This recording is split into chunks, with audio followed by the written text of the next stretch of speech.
Hi everyone, Jess here, and today I'm joined with Massimo Morin, Global Head of Travel at Amazon Web Services. Thank you for making the time to speak with me today. Thank you for having me here. Absolute pleasure. So in June you announced a $100 million investment in a generative AI innovation centre. What areas do you see this technology making the most impactful changes on the industry? So we have seen an increased adoption of ML/AI in the industry. Gen AI is only the tip of the iceberg, but it came on the forefront and the top of agenda of executives actually in the last year. So we decided to actually make more investment to educate our customer and provide resources and to sit side by side with our customer and work backwards from their need to actually develop a solution for them. If you take a look, Amazon itself has been using ML/AI for many years. Every time you go to Amazon.com and you make a search and your personalization, this is ML/AI. On our warehouses, our keyword robots, the self-driving robot, that is using ML/AI. In fact, some of these services have been exposed to our customer, like Amazon Personalized, that is used by, for example, Traveloka, to actually make searches and personalized recommendations. So we see this happening more and more, so we are educating the customer on this. And you've touched on some technologies, but how are we seeing this bridge a gap as the aviation industry struggles with a depleted workforce post-COVID? So we have always have a challenge with workforce retention and acquisition in the industry, in the travel industry, and I'm specifically referring to airlines.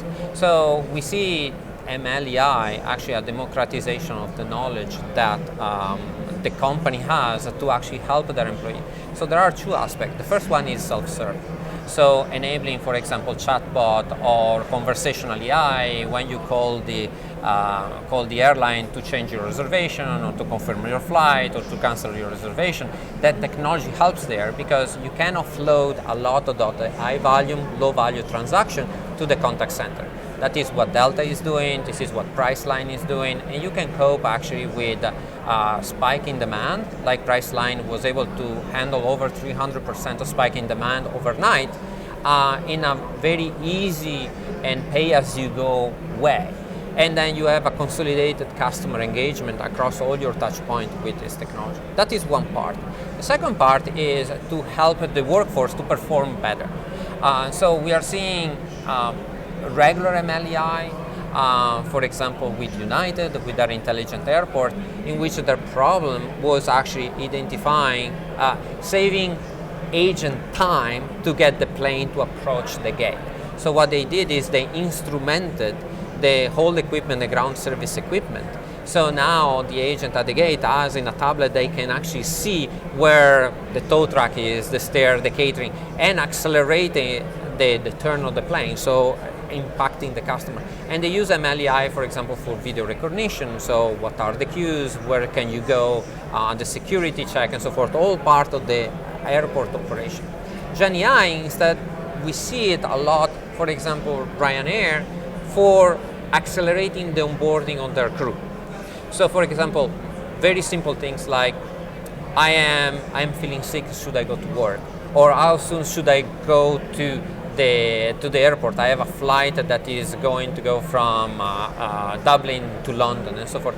So Ryanair is using that to create a kind of co-pilot and an assistance to their crew to answer very recurring questions in a very natural way. And that is where Gen AI becomes very interesting. Fantastic. And quite a lot of what you've spoken about, I imagine, relies on a huge data set. Yes. What is standing in the way of companies fully leveraging the power of data, and how are you navigating this? So you can have all the phenomenal technology that Gen AI is going to provide over ML/AI and so forth, but what this technology thrive on is on data. So you have to have the right data in the right place. You have to have a correct data strategy and secure your data. Now, what is standing on the way is you have a variety of legacy systems that were not designed to interchange data, for example, to extract data. And there is a lot of data silos. So you have the reservation data is separate from the loyalty data that is separate from the operation data. So one of the things that has been always on top of mind of our customers is to create a customer 360, for example. So a single view of the customers. Now we are in the process of releasing solution in AWS that enable to actually collect, deduplicate, and merge customer data and making it accessible downstream to the system. So you start actually having a data play, breaking down the silos and start getting inside of your customers so you can message them better.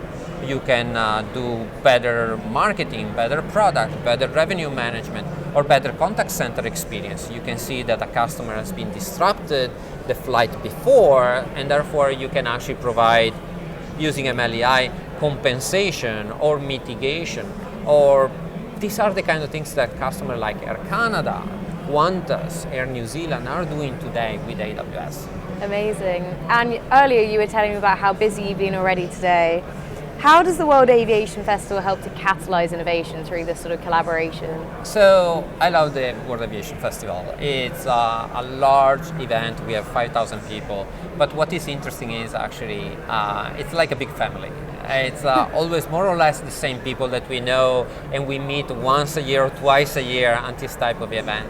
So you're able to exchange notes. I was talking to Brian Cook from Basur just now.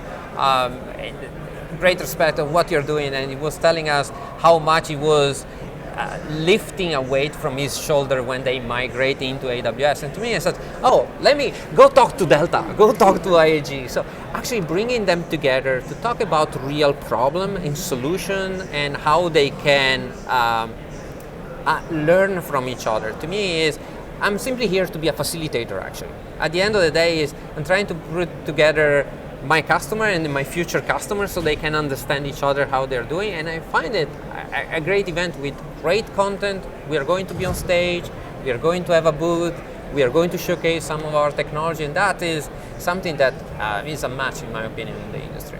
Fantastic. Well, thank you so much for making the time to speak with me today. Anytime, it was a pleasure being with you today. Thank you so much for listening to me. Of course.